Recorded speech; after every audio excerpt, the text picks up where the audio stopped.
তো দেখ তিনটে কেস শেষ হওয়ার পর আবার প্রথম থেকে একটু দেখছি, ঠিক আছে।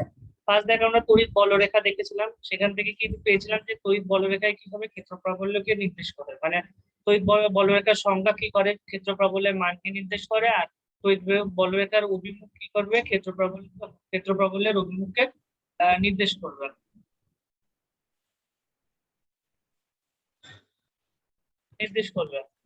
তো এরপর আমরা কি দেখেছিলাম, তড়িৎ দ্বিমেরু দেখেছিলাম। তড়িৎ দ্বিমেরু মানে কিভাবে গঠন হয়, দুটো বিপরীত আধান, সমান বিপরীত আধান যদি নিজেদের মধ্যে কোনো দূরত্বের মানে একটা দূরত্বের ব্যবধানে যদি থাকে দুটো সমান ও বিপরীত আধান, তাহলে সেই ক্ষেত্রে তড়িৎ দ্বিমেরু গঠন হয়। এবং তার ক্ষেত্রে আমরা কি পেয়েছিলাম, একটা রাশিমালা পেয়েছিলাম যে তড়িৎ দ্বিমেরু ভ্রামক।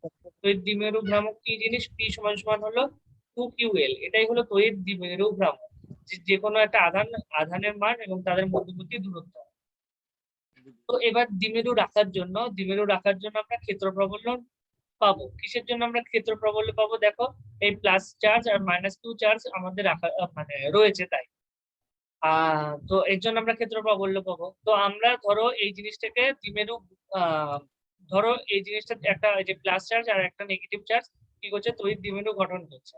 তো তড়িৎ দ্বিমেরু গঠন করলে পরে কি দেখো, এর ক্ষেত্রে দেখো এই যে বলরেখা প্লাস থেকে বলরেখা বেরিয়ে দেখো নেগেটিভে নেগেটিভ চার্জে প্রবেশ করেছে। তো এই বলরেখায় যদি ক্ষেত্র প্রাবল্যকে নির্দেশ করে, তার মানে কি দেখো প্লাস চার্জ আর মাইনাস চার্জের মধ্যে ডিস্টেন্স থাকার জন্য দেখো বিভিন্ন বিন্দুতে বিভিন্ন রকমের ক্ষেত্র প্রাবল্য পাবো। এই বিন্দুতে এক ধরনের ক্ষেত্র প্রাবল্য পাবো, এই বিন্দুতে মানে অক্ষের উপর বিন্দুতে আমরা এক ধরনের ক্ষেত্র প্রাবল্য পাবো, লম্ব সমদ্বিখণ্ডক যে কোনো বিন্দুর ক্ষেত্রে ক্ষেত্র প্রাবল্য এক ধরনের পাবো, আবার যে কোনো বিন্দু মানে কি ধরো এই সমস্ত বিন্দুতে আমরা ক্ষেত্র প্রাবল্যের মান এক এক রকম পাবো। তার জন্য আমরা তিনটে কেস বার করেছি, যে দ্বিমেরু রাখার জন্য আমরা তিনটে কেস বার করলাম। কি কি, অক্ষের উপর বার করলাম, লম্ব সমদ্বিখণ্ডকের উপর বার করলাম, আর যে কোনো বিন্দুর উপর বার করলাম। তো অক্ষের উপর আমরা যে বিন্দুতে অক্ষের উপর যে কোনো বিন্দুতে আমরা ক্ষেত্র প্রাবল্য বার করলে কিরকম তার রাশিমালা হচ্ছিল, যে দেখো অক্ষের উপর যে কোনো বিন্দু কি আমাদের পি বিন্দু, তার উপরে ক্ষেত্র প্রাবল্য বার করলে পরে কি তার মেন রাশিমালাটা হচ্ছিল E = 2πr/4πk × সবাই এই জিনিসটাকে মানে আমি পুরো এই যে স্ক্রিনে যা লিখেছি এই জিনিসটাকে পর পর খাতায় লিখে নিলে পরে পুরো জিনিসটা একদম ক্লিয়ার হয়ে যাবে। তো আমাদের যে মেন রাশিমালাটা সেটা কি ছিল, E = 2πr/4πk × bracket r² - l² তার হোল স্কয়ার। এখান থেকে কি পেয়েছিলাম আমরা, আর গ্রেটার দেন এল ইউজ করে আমরা কি পেয়েছিলাম, দেখো আর গ্রেটার দেন এল ইউজ করলে পরে কি হবে, এখানে এলটা থাকবে না, r² আর বাইরের হোল স্কয়ারটা মিলে কি হয়ে যাবে, r⁴ হয়ে যাবে, আর উপরের আর নিচের আর কেটে গিয়ে r³ হয়ে যাবে। এই রাশিমালাটা এলো। তো এটা গেল আমাদের কি, দ্বিমেরু অক্ষের উপর অবস্থিত কোন বিন্দুতে ক্ষেত্রফল। এর অভিমুখ আমি কি করে বুঝতে পারবো, দেখো আমরা অভিমুখ দুই ভাবেই বার করেছিলাম। একটা হলো লব্ধি বার করেছিলাম যে ভেক্টর নিয়মের সাথে, আরেকটা দেখো আমরা কি মানচিত্র থেকেও বুঝতে পারবো, এই তড়িৎ বলরেখার মানচিত্র থেকেও বুঝতে পারবো। কি করে, দেখো এই দেখো অক্ষের উপর যে কোনো বিন্দুতে ক্ষেত্র প্রাবল্য কি হচ্ছে, দেখো বাইরের দিকে হবে, প্লাস থেকে মাইনাস চার্জের দিকে, প্লাস থেকে দেখো বাইরের দিকে হবে, বাইরের দিকে কি মানে কি নেগেটিভের দিকে যাচ্ছে, তার মানে কি এদিকেও দেখবে ক্ষেত্র প্রাবল্য যেটা বার করেছিলাম সেটা আমরা কি ওপি বরাবর বার করেছিলাম। তাই আমাদের এদের দেখো অভিমুখ আমি লিখে দিয়েছি, এর অভিমুখ দেখো আমি লিখে দিয়েছি কোথায়, অভিমুখ বরাবর। যে আমাদের অক্ষের উপর ক্ষেত্র প্রাবল্য বার করেছিলাম তার অভিমুখ কি আমাদের কি ওপি বরাবর বেরোচ্ছে, এটা আমরা কি লব্ধির মাধ্যমে বার করছি বা ভিক্টর সূত্রের মাধ্যমে বার করেছি, এটা আবার আমরা মানচিত্র থেকেও পেয়ে যাচ্ছি। যদি বলরেখায় ক্ষেত্র প্রাবল্যের অভিমুখ নির্দেশ করে তার মানে কি সেই জিনিসটা মানচিত্র থেকেও আমরা বুঝতে পারবো। তাহলে এবার আমরা চলে আসি যে দ্বিমেরু রাখার জন্য, দ্বিমেরু রাখবো, দেখো প্রত্যেকটা ক্ষেত্রেই দ্বিমেরু রাখছি কি একটা অনুভূমিক একটা তলে এবি বরাবর, এখানেও কিন্তু এবি বরাবর। তার জন্য কি একটা অক্ষের উপর বার করলাম, এবার বার করবো কি লম্ব সমদ্বিখণ্ডক কোনো বিন্দুতে আমরা লম্ব সমদ্বিখণ্ডক কোনো বিন্দু বার করতে গেলে পরে কি করতে হবে, এবি যে তড়িৎ দ্বিমেরু রয়েছে তার মধ্যবিন্দু থেকে কি একটা লম্ব বরাবর একটা সরলরেখা এঁকে নাও এবং তার উপর একটা বিন্দু নিয়ে নাও পি একটা বিন্দু। এই বিন্দুতে আমরা যে ক্ষেত্র প্রাবল্য বার করেছিলাম তার রাশিমালাটা এরকম ধরনের ছিল, E = 1/4πk × ε0 p/r² + l² তার 3/2। এবার যদি আর গ্রেটার দেন এল ইউজ করা হয় তাহলে পরে তার ক্ষেত্রে কি এর রাশিমালাটা কি হচ্ছে 1 ডিভাইডেড বাই 4 পাই কে into epsilon naught p divided by r cube হয়ে যাচ্ছে। দেখো কিসের জন্য, কারণ এল স্কয়ারটা সেখানটা থাকছে না, তো এই 2 আর এই 2 কেটে যাচ্ছে, তাই আর কিউব চলে আসছে। তো এটা হয়ে গেল। এর অভিমুখটা আমরা কি বার করেছিলাম, দেখো প্লাস চার্জ থেকে মাইনাস চার্জের দিকে হবে, তাহলে পি আর বরাবর হচ্ছে। এবার দেখো, এবার চলে আসি মানচিত্রে, চলে আসি যে লম্ব সমদ্বিখণ্ডক বিন্দু, ধরো এটা এটা এই বরাবর, এই যে লম্ব সমদ্বিখণ্ডক, এটা নাও, এটা না, বাদ বাকি এই তিনটে। দেখো এই বরাবর যদি আমি দেখি বলরেখার অভিমুখটা যদি দেখি, তাহলে দেখো এই বরাবর যদি একটা স্পর্শক টানি, তাহলে দেখো প্লাস চার্জ থেকে মাইনাস চার্জের দিকে হচ্ছে। এর রাশিমালাটাও তাই হচ্ছে, প্লাস চার্জ থেকে, এই যে প্লাস চার্জ মানে কি, ধরো এই যে পি আর প্লাস চার্জ থেকে মাইনাস চার্জের দিকে হলে পরে কি পি থেকে আর বরাবর হচ্ছে। দেখো তাই বেরোচ্ছে, মানচিত্র থেকেও যা বেরোচ্ছে, আমাদের কিন্তু যে লব্ধি বার করেছিলাম বা ভেক্টর সূত্র থেকেও আমাদের কিন্তু সেম বেরোলো। তাই আমি কিন্তু এটারও কিন্তু অভিমুখ আমি লিখে দিয়েছি, দেখো এই যে পি আর অভিমুখ বরাবর। এবার চলে আসি, এই দুটো বেরিয়ে গেল, এবার আমরা চলে আসি যে কোনো বিন্দুতে ক্ষেত্রফল বার করলে পরে বার করেছিলাম যেটা, তার রাশিমালা কিরকম হবে। তার রাশিমালা কিরকম হচ্ছে, দেখো এই যে এই জিনিসটা আমি করেছিলাম যে দ্বিমেরুর জন্য যে কোনো বিন্দুতে বিন্দুতে ক্ষেত্রফল বললাম, বিন্দুতে ক্ষেত্রফল বার করলে তার ক্ষেত্রফল যেটা বেরিয়েছিল তার অভিমুখ কিন্তু আমাদের পি আর অভিমুখ বরাবর ছিল। এবার দেখে নিই যে বলরেখা বরাবর যে কোনো বিন্দুতে, দেখো এই সব বিন্দুতে দেখো অভিমুখ যদি বার করতে চাই, তাহলে দেখো এই রকম বরাবর হচ্ছে না। দাঁড়াও, যে আবার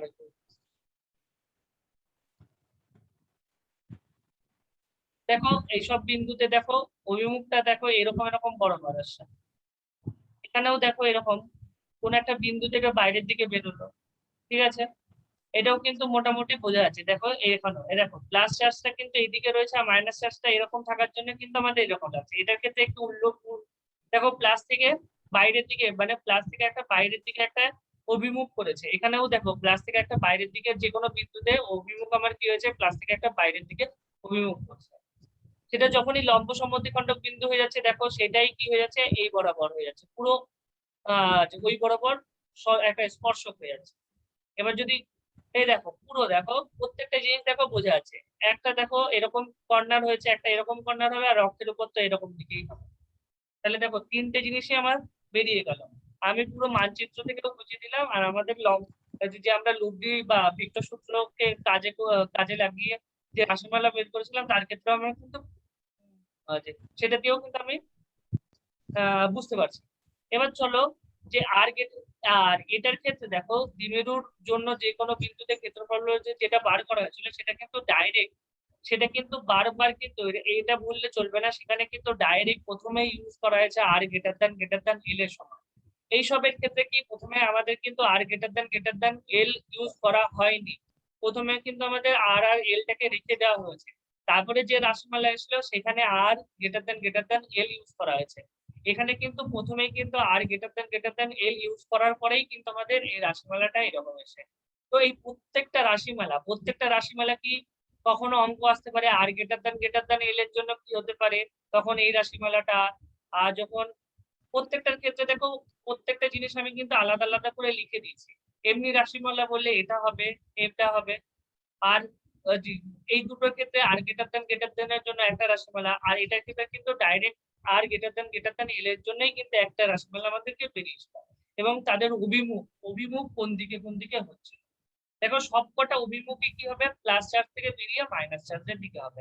যেটা বলরেখার অভিমুখ দ্বারা, মানে অভিমুখ থেকে আমরা দেখতে পাচ্ছিলাম, প্লাস আমরা কিন্তু লব্ধি থেকেও আমরা সেম জিনিসটাই পেলাম। তো প্রত্যেকটা জিনিস দেখো এখানে ঘাবড়ানোর কিচ্ছু নেই। একই জিনিসকে দেখো আগে আমাদেরকে এখানে কি করা হয়েছে, যে বিভিন্ন অ্যাপ্লিকেশন বলা রয়েছে, অ্যাপ্লিকেশন বলা রয়েছে, তো অনেক সময় মনে হতে পারে যে হঠাৎ করে অক্ষের উপর বার করতে যাচ্ছে কেন, বা লম্ব সমদ্বিখণ্ডকে বার করো, কিছুই না। দেখো আমরা বলরেখা থেকেই আমরা বুঝতে পারছি যে তার বিভিন্ন বিন্দুতে একটা ক্ষেত্র প্রাবল্য থাকবে, সেটা আমাদেরকে বার করতেই হবে, নাহলে পরে পরবর্তীতে আমরা অঙ্ক করতে পারবো না। তার জন্যই আমরা এই তিনটে কেসকে পরপর আমরা দেখেছি, আর তাদের অভিমুখকেও দেখেছি, যে হ্যাঁ মানচিত্রেও যেরকম অভিমুখ নির্দেশ করছে এখানেও সেরকম অভিমুখ নির্দেশ করছে। তার মানে কি, যে আমাদের যে তড়িৎ বলরেখার যে কনসেপ্ট সেটা ধরা হয়েছিল সেটাও ঠিক, আর আমরা যে এই যে লব্ধি বা ভেক্টর সূত্রের সাহায্যে আমরা যেভাবে বার করছি সেটাও আমাদের ঠিক, দুটোই আমাদের ভাইস ভার্সা মিলে গেল। ঠিক আছে, তো এই তিনটে জিনিস কিন্তু খুবই ভাইটাল। এই তিনটে জিনিস কিন্তু পরীক্ষাতে দিতে পারে বড় বড় কোশ্চেন হিসাবে, যে অক্ষের উপর অবস্থিত কোনো বিন্দুতে ক্ষেত্রফল বলল নির্দেশ করো। তারপরে যে বলতে পারে কিন্তু যে আর গ্রেটার দ্যান এল এর ক্ষেত্রে সেই তার রাশিমালা কি হতে পারে, এরকম কিন্তু বলতে পারে। আর এগুলোর মার্কস হলো কোনোটার ক্ষেত্রে 3 দিতে পারে, তাহলে এটার সাথে অন্য একটা অঙ্ক দিয়ে দিল 4-5, তো মানে 3 নাম্বার, আর দেখলো অঙ্ক 2 নাম্বার, থাকলো টোটাল 5 নাম্বার। এই তিনটে জিনিসই কিন্তু খুবই ভাইটাল। ঠিক আছে, প্রত্যেকটা ইয়ারে কিন্তু এটা আসে, বা আম, একটা এলে পরের বছরে কিন্তু আরেকটা আসে। ধরো প্রথম বছরে যদি ক্ষেত্রফল বললো মানে অক্ষের উপরে আসে, তারপর পরেরটাতে আসতে পারে কিন্তু লম্ব সমদ্বিখণ্ড, তারপরেরটাতে আসতে পারে কিন্তু ক্ষেত্রফল, বা মানে এই তিনটের মধ্যে কিন্তু ঘোরাফেরা করে, যে যে কোনো একটা দিতে পারে।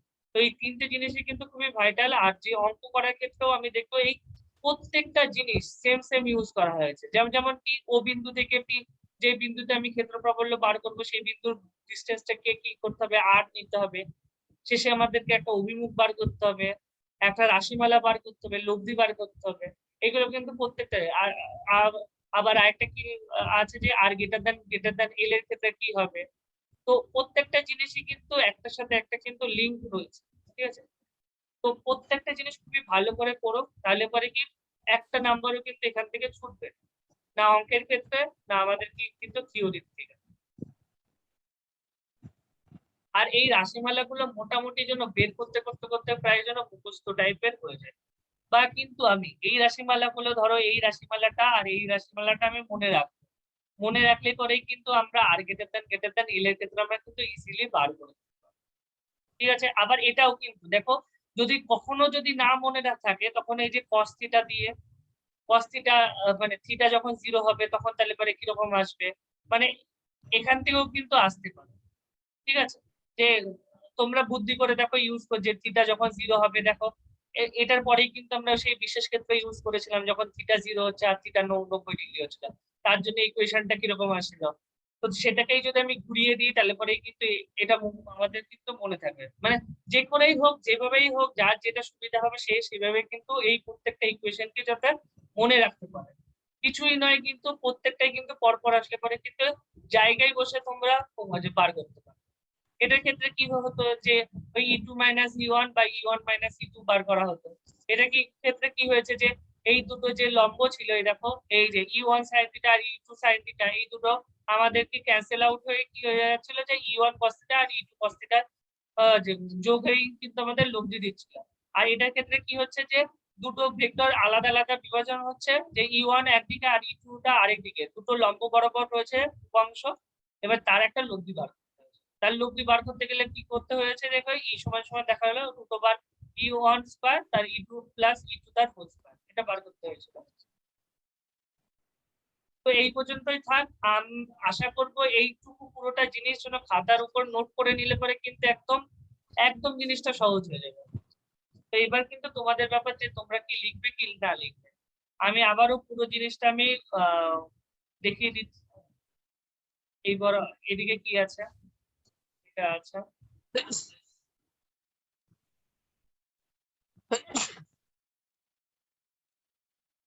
ঠিক আছে, এই পর্যন্তই থাক তাহলে।